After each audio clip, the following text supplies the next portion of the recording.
All right, guys, welcome back to the podcast. So we're going to continue on with our solutions theme here.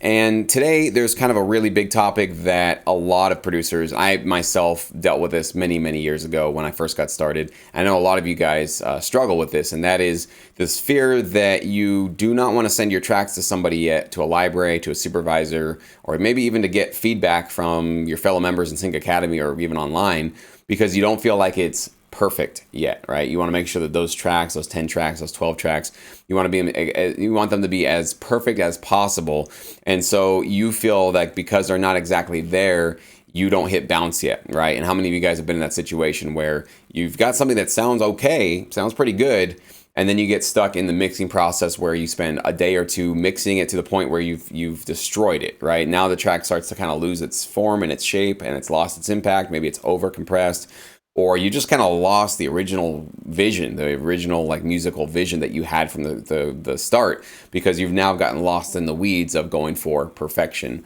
And it's basically another form of procrastination, because you don't have to send your track into a library if it's not perfect yet. So it's another way to perhaps avoid the potential rejection of sending your tracks off to somebody. So there could be a lot of stuff going on, underneath the hood, so to speak, in our minds and in our creative process.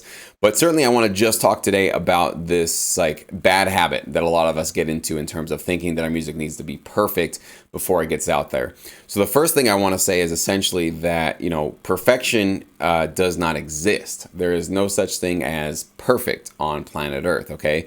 Now, there are certainly people that will have the subjective opinion to say that piece of music is perfect, or, that commercial was perfect, or they'll have this opinion that's very subjective on what they think perfection is. But perfection does not exist in some sort of an objective way where you could say, name a piece of music that is perfect, okay? How would you ever objectively measure that between millions of people on Earth? How could anybody agree on that, right? A lot of people will agree that, let's say, a piece of Beethoven music is perfect, right? But there could be equally number of people that say that piece of music is flawed and is not that great. So if we can kind of get ourselves out of that bad thinking and sort of get away from that impossible goal of shooting for perfection, we're actually going to set ourselves free like right off the bat. Because I think that is one of the big reasons why a lot of people get stuck in the producing, mixing, or mastering process, is they're thinking the track's not in this perfect place, which doesn't exist, right? We're this imaginary. This is just something that we think exists. And because it's basically a subjective judgment at some point, if you are still, making fine-tuned tweaks and adjusting this and that, and you're doing it to the point where you're now losing the initial spark of the track, well, not only were you shooting for something that didn't even exist, but now you're in a place you don't want to be, right? You're now in a place where the track is just, it's lifeless. There's no more oomph coming out of it. There's no more true raw emotion that you originally had when you first put the whole thing together. So what I say, instead of shooting for perfection, I'd say shoot for licensability, okay? Licensability is maybe not a word. I might have made that up. But it's certainly something that you can shoot for, and it's a real thing, okay?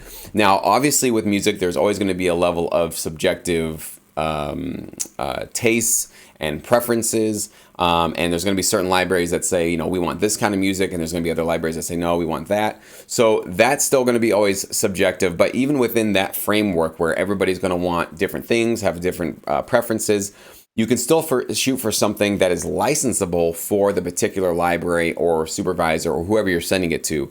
You can shoot for something that's licensable for their particular needs. And that's where you can kind of get away from this, nebulous, non-existent world called perfection, which doesn't exist, and go into something where a library says, hey, we need some hip hop rock, mid to up tempo. It's got to feel like we're at a party, we're having a good time, we're celebrating something, right? Now we're kind of getting into a little bit something more substantial and something more useful for you to be able to complete that album or complete that song or whatever it is, okay?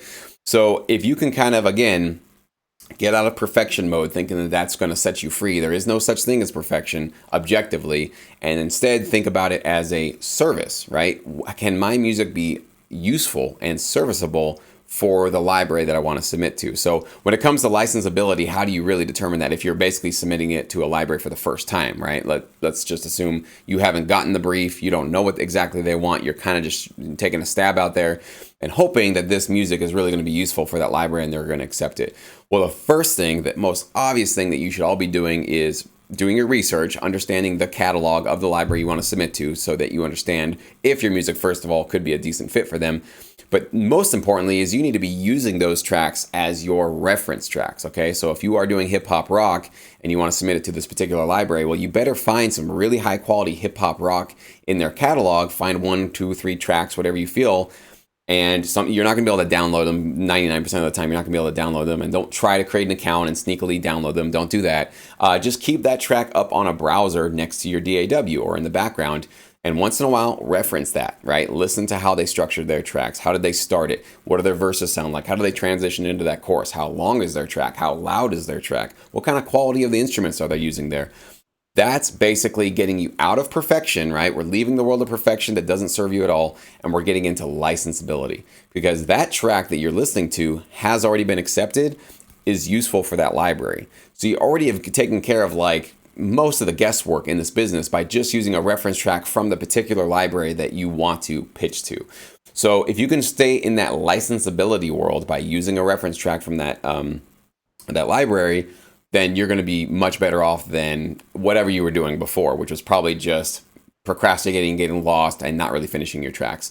Obviously with reference tracks, you got to make sure that you have, high quality samples that you're using, for your tracks you're going to compose in terms of making it licensable. High quality samples, strong melodies, right? Not having very basic, kind of boring, not really interesting to listen to melodies. Something that kind of catches your ear a little bit, could be a little bit catchy, and all obviously is very pleasing to the ear. And it doesn't mean pleasing meaning it's always like uplifting or optimistic, but if it's a dark, tense, track, that melody can be dark and tense, but it needs to somehow just kind of sing right to that melody or that emotion and that mood, and it really needs to kind of capture the listener. Okay, you should not be doing so much looping where you're just taking a 4-bar thing you made, copying and pasting that 8 times and calling that a verse. That doesn't cut it in this business. You need to create more development, more evolution in your track, and build it up as you go along. Obviously not looping or repeating an entire chorus if you've already had that chorus. So those are the kind of the golden rules that we obviously stick to.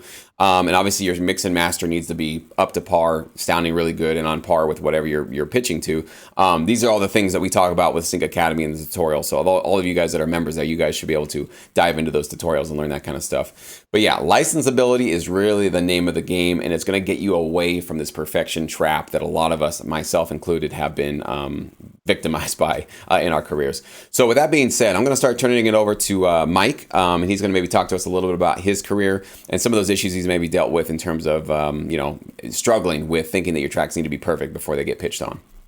Yeah, so I think over the years, what I've kind of learned for myself is that it's basically come down to 2 things, and it's like direction and confidence, and I think what I've learned to be really the remedy to that over the years is just really experience. So when you're new and you're just kind of building it, yes, reference tracks are really the best way to build a direction for yourself. Um, and just by listening to what's out there, like for instance, if you want to do a bunch of, like, let's say sneaker commercials or whatever, or if you want to do like stuff that's on a certain network or something like that, find those commercials, watch that network, watch that watch those things for hours, study it, kind of thing. And also if you're trying to pitch to a library and stuff like that, like, yeah, listen to their catalog and kind of use like what they so the whole thing about, like, yeah, perfection doesn't really exist, and I think that's where the kind of confidence comes in. So like for me, in the beginning, it's kind of just like, as you're always learning, because you're always going to be learning new things, right? So the thing is, and I think that's where direction comes in. So if you have your reference track, if you're doing what the I guess the track needs, and you're staying true to whatever's needed by the track, and stuff like that, that can help you to, like, because every time you're always gonna, let's say the next day you're gonna learn some new technique, and it's like, oh, that's cool, I like that thing, let me try to throw it in there, right? And the more you kind of do that, the more that maybe that track doesn't need it, kind of thing.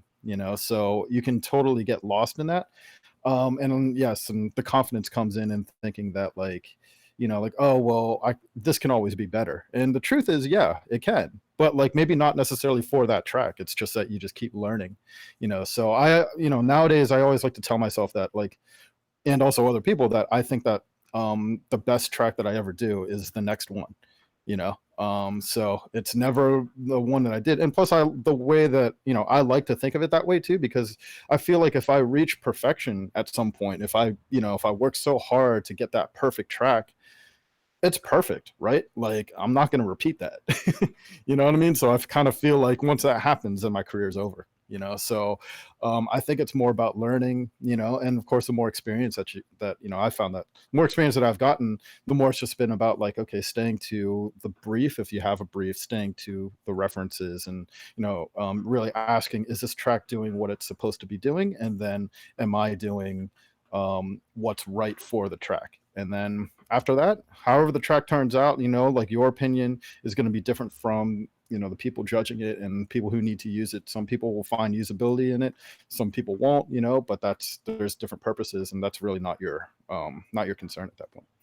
Yeah, I like that one point. There's this weird thing where like there's this tipping point where you can get excited about your track and you're working on it, you're improving it. And then at some point, we all have to figure out what that is for ourselves. The more you start messing with it, the worse it gets, right? Yeah. So it's almost like it's like cooking. Like at some point, like I'm getting into like becoming a better chef now, and I'm realizing one of my biggest mistakes was I would just mess with the food too much. I'm like stirring it too much, and I'm trying to get the stuff. And in fact, the best thing you can do for most dishes is actually just put it on there and leave it alone and just let the thing kind of just absorb and grill and get those nice grill marks, caramelization marks, right, all that stuff. And there's something about that with music too, where it's like you get to this tipping point where it's like there's something about this that just works. You can sometimes even hear the rough edges. You're like, yeah, there's some things that's not exactly perfect again. But the more you start messing with it, like you try to keep mixing it, you add more elements, it just gets worse. And so, I think each one of us has to decide. I don't think there's really a tutorial that can teach anybody that. I think you have to just kind of know it. It's a gut instinct thing. You just have an intuition of like, this is just, it's more, I think, the emotional, and that's why it is a gut thing, because it's the emotional impact, the mood that you feel when you hit it, when you hit play. You're like, okay, I'm still feeling what I wanted to feel on this track. And then the minute you start messing with it more and you go like, I'm kind of taking away, like the compression is starting to squash out some of the dynamics here, or that new lead is just now getting it messy. Then you need to like back off and go back to that less is more. So there is this weird sort of, finding the middle way essentially, right? Of not too much, not too little, and finding that. But I think that's just something that you have to experiment. Like you said, Mike, creating a bunch of tracks and thinking that your next one is the next best one you're going to do, and just always have that sense of like, I'm going to explore. Maybe I'll push it a little further this time, but when you go too far, realize I went a little too far. Let me go ahead and undo that, kind of go back a couple of times, which is sometimes why saving versions of your track can really actually be helpful. Like if you want to save it as a demo version, right, when you don't even have much on there, you just kind of a skeleton of an idea, and then you have maybe more of sort of a pre-mix version where you're about to mix it. So you can have a couple of different versions of your track, which sometimes can help. So, but anyways, Trevor, I want to ask your thoughts on that in terms of, have you ever struggled with wanting to make sure your tracks were absolutely perfect before you put them off to a library? And also on the flip side of that, as a library owner, how do you deal with that? Are there composers that struggle with that, or basically any of your thoughts that you can share on the idea of wanting to get perfection done here? Yeah, so there are two things here. The first one, which is this personal struggle of trying to like get my own creativity and everything like kind of out of the way, because that was one of my biggest issues, was that I made tracks that were just too full. I had too much going on. I was constantly like, it would be really cool if I add 4 more things right here, because it's like fireworks to me, right? It's like, just like, I want it all over the place, right? I don't like it when one pops up. I want the whole shebang. And that's kind of how I was approaching music for a long time. And it took a lot of time to kind of pull back and really understand something called feeling. So something that I think we forget to talk about a lot, and it's something that is really hard to explain, which is probably why we don't talk about it a lot, is the feeling aspect of your music, and how sometimes the track just feels right, and your experience kind of guides you to what feels right, and then it also pulls you away from what doesn't feel right, even if your brain is telling you to do that thing. So, extra risers or extra stacks on top of another melody that you already have, like adding that stuff is kind of like your own, whatever's going on in your own mind, like whether it's just boredom, because for me it was like musical ADD, where I was just like, all right, I've heard this melody 6 times while I'm producing it, I want to put another one on top of it. But the listener isn't going to like hear that melody 6 times, so they may actually like it how it is, and you're bored of it, so you add more. So kind of getting away from that, and then kind of trusting this almost like I don't know these terms well, but like people use the left brain, right brain thing. So I don't know which side is which, but trusting kind of your creative brain as opposed to your analytical brain, and being like, okay, or even maybe it's a blend of the two. I'm not completely sure, but you're kind of trusting this intuition thing that kind of gets into play where it's like it is good, and if you try harder, you're going to mess it up, and trying to experience and honesty is another one. Like a little bit of self-awareness of taking some feedback from people in the past, taking your feeling, taking all that stuff, putting it together. Okay, now my gut is taking all of that stuff into account. At this moment, my gut is telling me this track is done, but I'm now letting these thoughts creep in of, well, what if they say that it should have more in it? Or what if they say this is bad and I need to do this? Maybe I should like add a little bit of extra reverb than I normally do, because then they'll, and you start to do that. That can get in the way a lot more than actually just not like having a good track. Anyway, your guys' topics were kind of reminding me of those kinds of mindsets, which like I said, and even now I'm struggling to explain it. It's hard to explain that kind of feeling and moment, but it's something that once you get there, it starts clicking. And this mostly comes with practice and honesty about feedback and all that kind of stuff, to the point where you'll hear a track and you'll feel it from beginning to end feel right. And then you just got to kind of trust that, with still obviously keeping in the parameters. Like if you make a track and it's got like 2-3 things in it and it's supposed to have a bunch of pertaining to the genre, then your feeling is just way off. But if experience and all that stuff kind of gets you to that certain feeling, that's kind of where you want to get to, like in your mental state, so that you're not doing all of that perfection, that endless hole of perfection, and that endless, like, I can just keep adding more and more, and then you have this. And in my personal experience as a library owner, I've had to tell producers, I've had to, like, I'll get pitched like a couple of tracks or a whole album, and I'm just like, this is cool, I would love to listen to this on my spare time, but it doesn't work for TV and film because there's so much stuff going on. And and it's just like maybe it's transitioning and moving a little too much.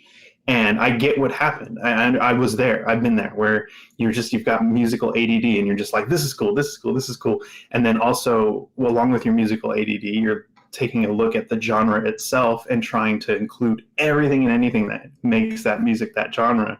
And sometimes you only need like 80%, So yeah, all that stuff can get in your way, and it's something that to be aware of and try to really understand that feel part, because like I'm not doing the best at describing it, and I don't think anybody really can, because it's so personal, and it's I don't even know the right word, but it's not tangible, and it's not listable, and it's kind of the nature of it. So yeah. And that's why we love music, man, is because you can't really describe why do you love this particular track, or why is this piece of music really moving you. When you get to the emotional world, we realize that our words are very limited. We can make approximations for how we're feeling, but really, like, how do you really describe a feeling to somebody? We have these little words that say, depressed or excited or motivated, but that's just a word. That's like a sound that we kind of bark out of our mouths, and it's not really the actual feeling that we have. And that's why I think we all love music, is because music helps us push through, the logical world, right?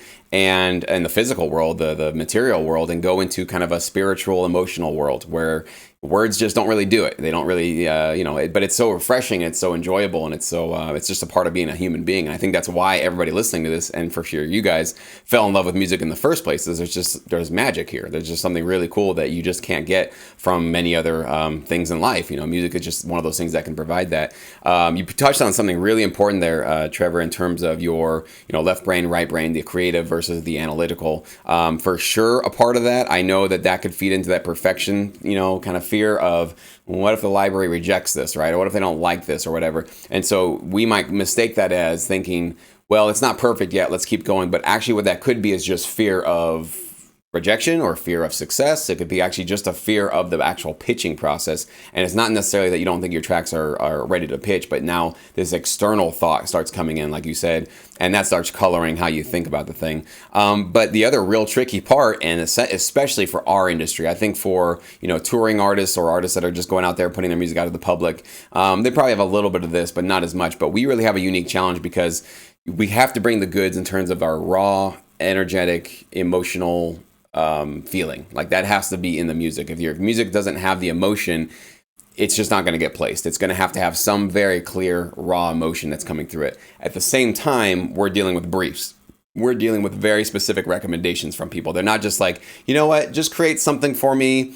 Who cares how long it is? And just make sure it has this kind of an interesting vibe like this. That's not the kind of briefs we get. We always usually say, or we'll get, 60 seconds hard. It has to hit and stop at 60 seconds. So not only do you have to bring that like tense, emotional energy, but it has to also stop exactly at 60 seconds. So you might have to change your BPM. You might have to alter how the ending goes. So there's this really, once again, the middle way of having the raw emotion introduced, but then you're also following specifics and details and logical instructions that you're being given by your library. And sometimes they're telling you, we need piano, we need guitar, we need, a 4 on the floor EDM drum kick pattern. They might tell you, they're going to give you some of your creative like input. And then you still, with all of that, that's the kind of analytical side. You need to come in and then bring that flame to it, essentially bring that magic to it. That's like, wow, I don't know why I love that track, but I just love that track. So easier said than done. And we certainly probably can't describe exactly how to get there. We'll do our best, of course. But a lot of this stuff really comes down to just your gut intuition and how you feel about your tracks.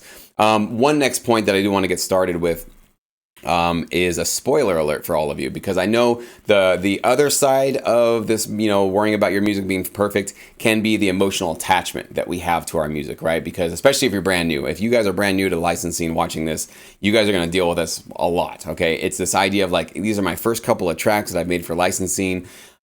Do I really want to give them up? Especially like, if it's an exclusive library and they need it to be in perpetuity, or even if it's a reversion clause for 3 years, there's still this like, okay, here's my babies, I hope you treat them well. There's still this apprehension, this fear. I will tell you, after 12 years being in this business, that your tracks are not your children, okay? You're not going to love your tracks equally, but in their own unique different ways, like you might if you had kids, okay?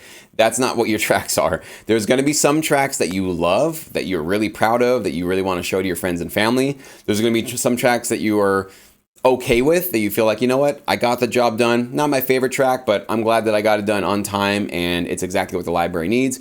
You're going to have some tracks that you're just not a fan of at all. And you're going to think, well, it's doing something, but it's certainly not on my top list, but that's okay. The library says that they need this kind of stuff and I'm happy to serve them. And it wasn't like killing me to make this kind of music. So I'll do that, no problem. You're going to have all three of those in your career, okay? So for you to expect, in the same way that having this expectation that perfection is going to help you, you're not going to have every single track be your favorite track ever, okay? So that's another false expectation. And I think if you're putting yourself up here thinking you're always going to be up there with your track production, you're always going to disappoint yourself, and then you're never going to feel like your tracks are good enough to send off to somebody, okay?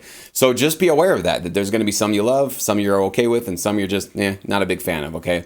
But that doesn't mean that you don't submit the ones that you don't think are that great to libraries, because sometimes, and I'll tell you this for sure, some of my biggest placements have been tracks that I didn't think were my strongest tracks at all. In fact, some of them were kind of these last minute tracks that I just threw onto an album to kind of get it done. But I really, by that point, after you've made 12 rock tracks, like the 9th, 10th, 11th, and 12th one, you kind of start to, sometimes you can run out of ideas. And so they start to become not so inspired. But believe it or not, some of my biggest placements over the years have come from some of those tracks. And so how can I explain it? I don't know. But my subjective judgment of it was irrelevant. That's what I know, that I thought these weren't like the best tracks, but the library thought that they were okay and they accepted them. But a client said, for our project that we're working on right now, I want number 11. Number 11 on that album is perfect for us. So again, this is where that subjective stuff can kind of really work in your favor, actually. So try not to be not that critic, voice in your head come in and dominate that conversation, so that you don't even get the tracks done and don't submit them on to the library that you're working with. So wanted to make sure that was very clear. So anyways, Mike, how about some last minute thoughts or advice you can give on this topic? Yeah, I just want to comment a little bit on your seeing tracks as kids comment there. I mean, unless if you're cranking out kids at a 3 to 5 kids a week kind of pace, I think it's a really bad idea to start comparing the two. So so that's the thing about it is and this is what I said about confidence before, especially like when you're new. Yeah, of course you're gonna be feeling out a lot of stuff, but like really at the end of the day, you just have to you do it, you do the best as you can, and you learn. So, and especially if, to really like build up that catalog for yourself here, you are shooting for that 3 to 5 track, like a week sort of goal.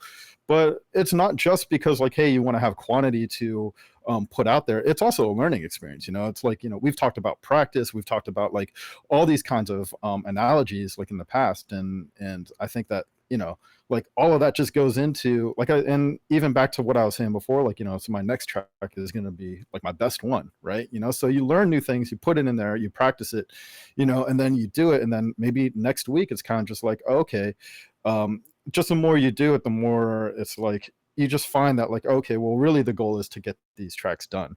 Once you've gotten over that point of like, being able to understand the language, being able to understand the direction, understand what's going on, the references, the emotions that you need to hit, and that kind of thing. What's usable, and what is it that's determined by who you're working with, or the libraries that you want to work with. After that, it's really just getting it done and getting it out there. I also just want to say really quick too about from the other side, from the library side. Now, I've been in situations too where it's like, and this mostly happens, especially like when working on a custom gig with another client. So it's like, it's really easy for there to be this sort of managing perfection on multiple levels, because there's the composer, that I'd have to manage. There's myself too, in making sure that I'm like properly interpreting what the client wants, and making sure that I'm doing what's right for the track and the brief, and not necessarily overworking it. But then there's also the client itself, and there's been plenty of clients that have just would overwork things, and just would really micromanage, and to where it's like, some of the worst jobs I've been on, where it's like, they would really try to perfect something to a point to where it's like, yeah, they would recognize when it would start to sound worse, and then change the direction, and then go down that path all over again, right? So and there's really nothing that you can do. Even in that case, there's really nothing you can do about it. So if you're on that job as a composer, if I'm on that job as a director, it's like, you just got to do the best that you can, and of course my job as a library owner, as a director, as a creative director, is that like, I'm trying to steer what I think would get us the best chance to satisfy our client. But if the client is also like micromanaging, that does become hard too. So at the end of the day, like, as the composer, putting all that energy into perfecting the track is kind of useless, right? Because that can change either on my end, and then after me, the client's end too. So you just kind of do the best that you can as far as interpreting what the brief is. And if there's questions, obviously communicate, as we'll all try to help each other. But at the end of the day, it's like, it's really hard, and it's just really just doing the best that you can, learning from it, and then just moving on to the next one. Absolutely, man. That's a really good point there. That, yeah, it could even be just a huge waste of time to be so concerned about that if it could just change directions. And if you guys are watching and you are working with a library, hopefully you have a good enough relationship with them that you can hopefully try to get some feedback from them too. So if you submit something and you felt like it was your best stab at it, you felt like you were following the brief, but you didn't get accepted, hopefully you guys can have a little bit of a conversation afterwards as to maybe if the client gave them some notes, or what the library thought, like, well, I think we kind of missed it here and here. So trying to get that communication afterwards is so important, right? To make sure that you understand, oh, okay, when they said X or Y, they really meant Y or Z or something, right? And so you got to just make sure that those kind of things you do, learn as much as you can. Like Mike said, like, every opportunity is a learning opportunity. That's the only way that you would be essentially making a mistake, is if you submitted to something and didn't learn at all from it, right? Whether or not you got the opportunity or didn't, but you just didn't learn anything about, how to improve your stuff for next time. So making sure that you do try to make every opportunity that you get, custom or an album or whatever it is, make it a learning opportunity, and you can't lose. That way you'll always be better off for it afterwards. So absolutely, man. Great advice. All right, Trevor, any last minute advice you can give on this? Yeah, I want to make a point of what Mike said about the client thing, and then I have a little bit of a dating advice for everybody. So wonderful. So the client thing, we tend to get bogged down, and I've experienced this, and it's gotten so frustrating. And then I realized at some point, learning a little bit about marketing and stuff, like what really was going on is when you have what they call like the too many cooks in the kitchen thing, where you've got like the director of an ad, and then maybe the producer, and then the creative director, and then you've got, the music person, and then you've got your connection, and then and you've got all these people involved in trying to create this thing, and they all say stuff. They all have this list of things that they want. And really what it boils down to, it's this giant blend of emotions. It's this blend of what the emotion is that everybody is trying to express all at once. And the emotion is usually what the ad or the show or whatever is trying to get you, the audience, to feel. And that's what makes these kinds of scenarios so difficult, and why it's something where if you're only based, you will lose your mind if you just focus on what they tell you. If they just tell you on the bullet points. I mean, if they say something like it has to be 120 BPM, then that's not up for interpretation.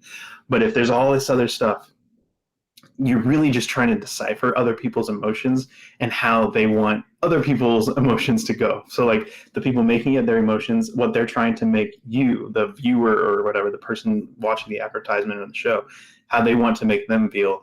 And then you as a music person have to basically kind of connect those two people with this visual and audio. And so it becomes really difficult, and it's something that, always have to keep in mind whenever working on something, because now that I think about it, I can't think of any kind of scenario where music isn't there to generate an emotion of some sort, or at least calming or whatever.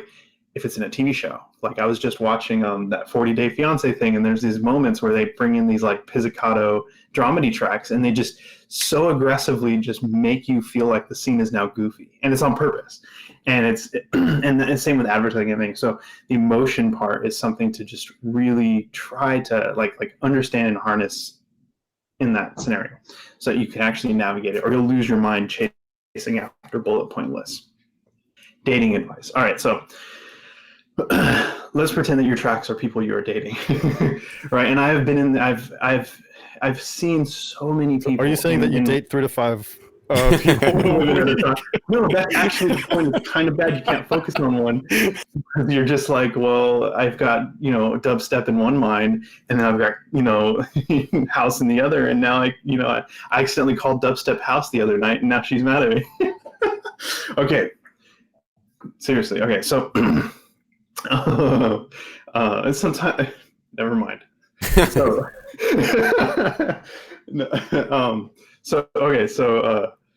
man, I had a really bad joke. Okay, so dating. How is this supposed to go? Okay, so let's say you've got I've seen many people who have been in scenarios where they're just in a relationship way too long, and they are just plowing into a brick wall. And not only that, they'll when they're dating, whatever's going on, it's on their mind too much, and they can't move on to better things, or even if they break up and do something else, they just constantly think about that person, right? And I think it's a mental exercise we don't do enough, so where we can actually let go of somebody and kind of move on and improve and all that kind of stuff. And the same can be said about your music. I know many people who the tracks that they did 2-3 years ago, they're just still trying, they're this thing is gonna make me money and a star, and it's going to be a theme of a thing one time, and I know people that do this with their their dating life. And so I felt like it was a good comparison, because it really does hold you back from progressing and finding now dating, ultimately you do want to end up whereas a track, you just keep going through tracks for the rest of your life. It's a little bit different, but the point is that people can get hung up and caught up on things, and it really gets in the way. And I've seen it in so many producers. I wanted to make that point, and it's funny, but at the same time, it's one of those things that we see shows that are about this topic where people just get stuck on things and then they can't improve. And it's true in entrepreneurship. And so the point is that all of that point is that sometimes you got to learn how to lose. You got to learn how to just give up on something. Dane Cook, the comedian, used to have this bit where he's like, I can't leave her. She has all my CDs. And he comes up with these excuses as why I need to stay with this person. And it's the same with the track. It's like, man, I spent a week on that track. I can't just give it up. And, the mental state you need to be in, and this is true in entrepreneurship too, there's always the thing where it's like, yeah, I've started 9 businesses, but only one of them succeeded. But now I'm a millionaire because of that one of them. Those other 8 businesses, whatever, and just brush them off and keep moving. That mentality, I think, is really good to have in your music, where it's just you got to know when it's done, and you got to keep going. and you can't get hung up on it because you gotta just keep going and going. And then maybe you're lucky, right? Maybe that track from 4 years ago just gets tons of placements, and you're just like, oh, good thing, And then other times where you're gonna look back at a track that has made you zero. There's gonna be a lot of them. There's gonna be a lot of them that you put a lot of time and effort into, and a client made you do 10 revisions, and it's still just never in your entire life will make you money. And you gotta accept that, and then just be able to not get caught up on that kind of stuff. So anyway, after all that awkwardness, that's kind of the moral of that story. I love it, man. Yeah, it's so true though. Like you just never know. Actually, that's so funny about that. You just never know what's going to really do well for you. And yeah, accepting all of it. That's a really big part of it, and just moving on. I think for me, my saving grace has been to forget about the music that I've done. That's actually been a sort of it's not even like a rule, but it's just that the minute that I'm done with like a full album or something like that, I would just, all right, that's in the past. Like, what's now, and just kind of like letting that go, like you said, like not getting so tied up with that and having this like, oh, that's my little baby over here and it's going to do great. It's like, you just kind of make sure that it's in the catalog, make sure that it's registered to the PRO, and then hands off. Just kind of like let that thing go and let that be basically potential passive income, going into your bank account in the future, hopefully, right? Some of them will do well, some of them maybe not so well, but the more time you spend in the past, it's less time you have for your future and your present, of course. So it's one of those practices, where you try to be in the moment, create your music, be inspired, be emotional, put it out there, try your best. And then when it's over, it's over. Let it go, push it on, move it forward. If you got rejected, so be it. If you expected every time you submitted a track to get accepted and make it onto a custom opportunity, you had the wrong expectations. That was the only problem. It wasn't your music, it wasn't the library, it wasn't the opportunity. It's that your expectations were not in the right place. Just like Trevor said, 1 out of 10 businesses for a lot of people who become billionaires, only 1 out of 10 usually work out. They've probably done so much stuff that you never even hear about because they usually don't talk about the things that failed. Some of them do. But it's very, very true that a lot of stuff you do doesn't work out, but that doesn't mean that any one of them was a failure. Each one of those was a step closer to making something work in the future.